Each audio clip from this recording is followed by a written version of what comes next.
Ratusan perahu dan kapal yang tengah disandarkan di pelabuhan Kota Pasuruan rusak bahkan hancur.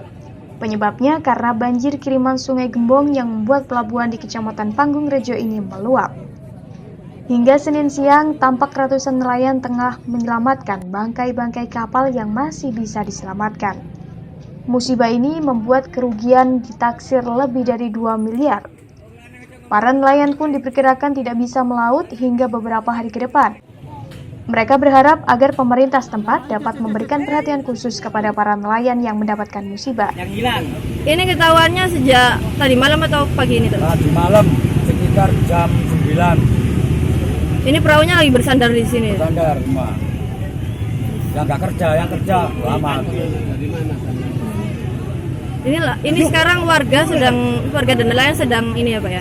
Ya ini dia sendiri nih. Ya Mbak, dari mana Mbak? Oke, sekitar berapa Pak yang rusak? 150. Dari Pasuruan, Tim Liputan melaporkan.